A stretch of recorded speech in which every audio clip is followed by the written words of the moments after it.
Avez-vous déjà ressenti une douleur émotionnelle qui vous empêchait de vous sentir bien dans votre peau et de vivre pleinement votre vie?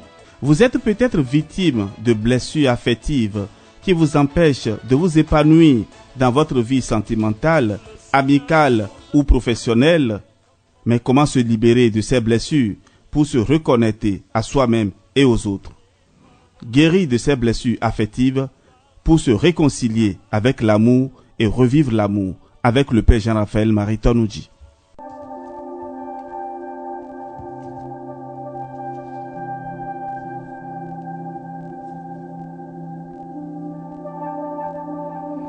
Ave Maria, chers amis, que la paix de Dieu soit en vous. Alors, je voudrais, au début de cet entretien, bénir le Seigneur pour le don de l'intelligence, de la science, de la sagesse, le don de l'écoute et dont il a comblé chacun de vous, chacun de nous. Et c'est vraiment très beau de s'arrêter souvent et de remercier le Seigneur pour tout ce qu'il réalise dans nos vies. Alors, un internaute m'a écrit pour me dire, mais mon père, est-ce que vous avez vraiment le temps pour faire tout ça là? Et oui, voilà, je partageais un peu les expériences de motivation et avec les enfants et tout ceci à distance parce que je connaissais déjà ces enfants, je connaissais déjà ces familles. Et voilà, aujourd'hui, au lieu de perdre le temps au téléphone à se raconter des histoires banales, des histoires qui ne donnent même pas l'envie d'aller de l'avant et qui découragent souvent les gens, apprenez aux gens aujourd'hui à mieux utiliser le téléphone. Le téléphone peut servir pour gagner de l'argent, le téléphone peut servir pour prier, et pour aider les enfants, pour coacher les personnes, et pour vraiment encourager les gens à faire plus que ce qu'ils ne font déjà. Alors, à un moment donné de ma vie, je me suis retrouvé dans une situation où je devais me concentrer, prier beaucoup plus. Et pendant la lecture, le Seigneur m'inspirait et vraiment tout ce que je peux lire, tout ce que je peux faire. Et les méditations me donnaient donc l'occasion d'explorer le monde autour de moi. Et en tant que prêtre, nous sommes des médecins, les médecins de l'âme. Et nous ne pouvons pas annoncer l'évangile à des personnes qui sont malades. Nous ne pouvons pas annoncer l'évangile à des personnes qui ont faim et qui ont soif, des personnes qui ont besoin d'être soignées. Et là, vous voyez, je fais souvent ces entretiens avec vous pour vous permettre donc de sortir de votre misère, de votre pauvreté. Il y a tellement de choses autour de nous que nous pouvons faire.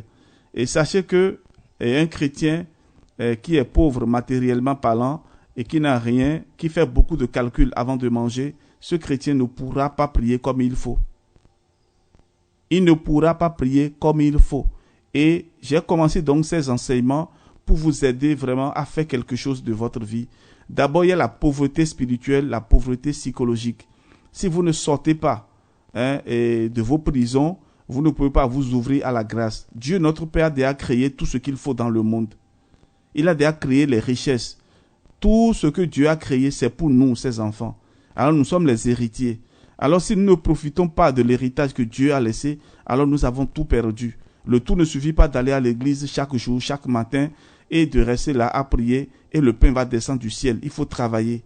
Et pour pouvoir travailler, il faut avoir la force, il faut avoir l'enthousiasme, il faut comprendre pourquoi il faut travailler. Et donc ces enseignements vont vous permettre, chers frères et sœurs, de voir le monde autrement autour de vous. Alors, mon temps est très organisé, c'est pourquoi j'insiste beaucoup sur la gestion du temps que nous avons. Aujourd'hui, si nous avons le temps à consacrer aux autres, nous ne l'oublions pas. Nous devons aussi penser à nous-mêmes. Et je fais aussi un clin d'œil à toutes mes mamans qui très souvent me demandent, mon fils, est-ce que tu dors? Tu dois prendre vraiment du temps pour toi-même. Oui, chère maman, chers grands frères, chères grandes sœurs, voilà, je dors et j'ai mon emploi du temps, mais je trouve toujours le temps pour dormir. Et lorsque vous dormez bien, chers amis, vous avez la capacité de réfléchir beaucoup plus. Alors, ceux qui ne dorment pas et qui sont constamment au travail, sachez que vous faites du mal à votre santé. Alors, mes yeux sont tombés sur un test publié sur YouTube et je voudrais partager cela avec vous aujourd'hui. Alors, l'auteur dit ceci. Tu sais, tu n'es pas obligé de tout donner tout le temps au point de t'oublier. Tu n'es pas obligé d'être en permanence occupé, préoccupé. Tu as le droit d'avoir du temps pour toi, pour prendre du recul, pour respirer. Tu as le droit de te reposer, pour récupérer, pour te soigner, pour te réparer. C'est dans ces moments de pause que tu peux retrouver l'envie, l'énergie, la force de continuer d'avancer. Ce sont ces moments-là qui te préservent d'abandonner. Alors, prends soin de toi, de ta santé, c'est ta responsabilité. Merci beaucoup et à notre Dada aimé. Alors, voilà, frères et sœurs, des pensées que nous pouvons donc partager de temps en temps. Et je reviens encore sur la lecture.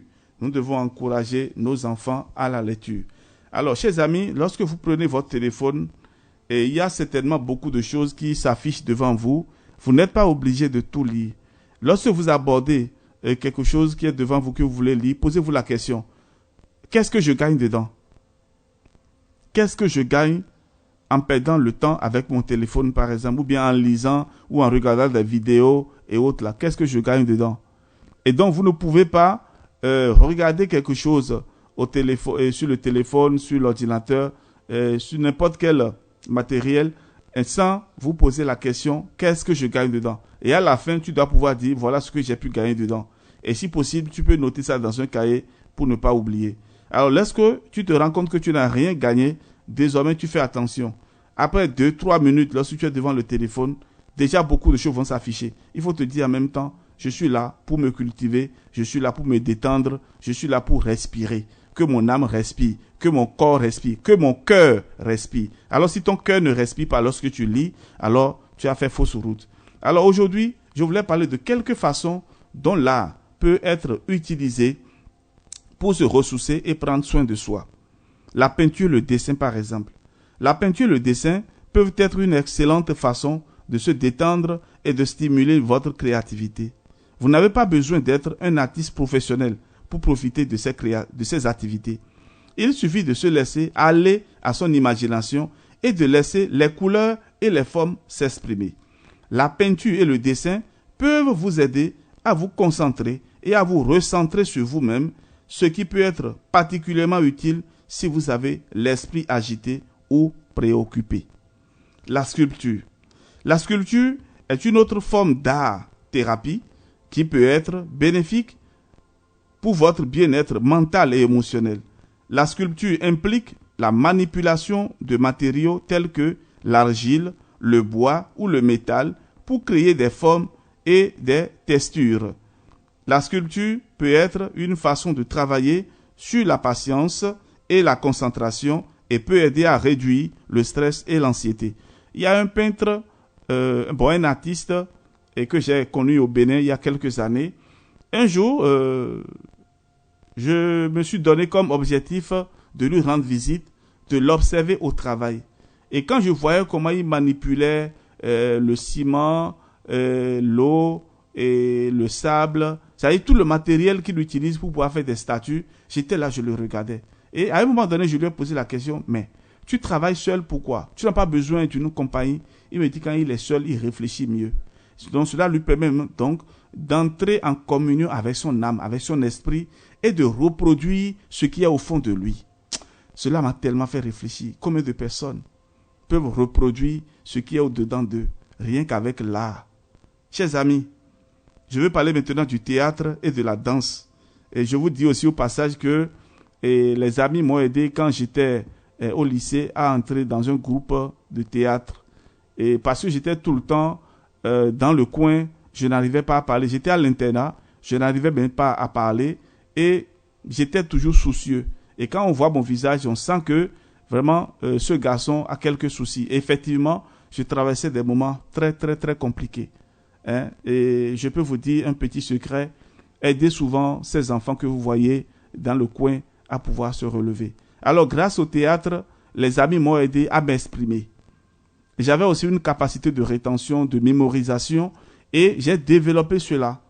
Et donc, reproduire un personnage, par exemple, cela m'a aidé à commencer petit à petit à parler. Alors qu'avant, j'étais là, je ne parle presque pas. Alors, chers amis, le théâtre et la danse peuvent être des moyens puissants de s'exprimer et de se connecter avec soi-même et avec les autres. Les cours de théâtre peuvent aider à travailler sur la confiance en soi, l'expression émotionnelle et la créativité. Les cours de danse peuvent être une façon de se libérer et de se sentir bien dans son corps. Alors, je vais parler maintenant de l'art-thérapie. Qu'est-ce que c'est? L'art-thérapie est une méthode qui utilise l'expression artistique comme moyen de guérison et de développement personnel. Elle vise à libérer les émotions et à favoriser l'exploration de soi à travers la création artistique. Elle peut prendre différentes formes telles que la peinture, le dessin, la sculpture, la musique, la danse, l'écriture ou encore le théâtre. En pratiquant l'art-thérapie, les participants peuvent trouver un moyen de communiquer des sentiments et des pensées qui n'ont pas pu exprimer verbalement. Cette méthode peut aider à soulager le stress, l'anxiété, la dépression, la douleur et même les troubles du comportement alimentaire. L'art, comme thérapie, permet également de développer la créativité et l'imaginaire. Elle encourage les participants à sortir de leur zone de confort et à explorer de nouvelles formes d'expression. Cette exploration peut conduire à une meilleure connaissance de soi et à une plus grande estime de soi. Enfin, on peut dire que l'art-thérapie peut renforcer les liens sociaux.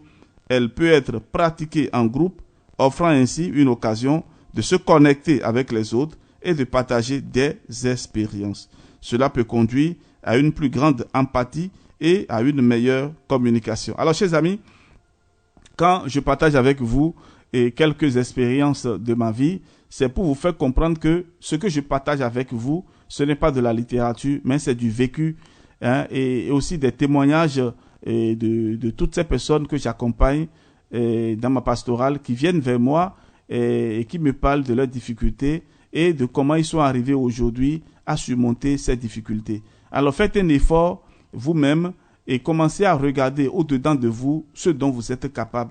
Et je suis sûr que vous y arriverez.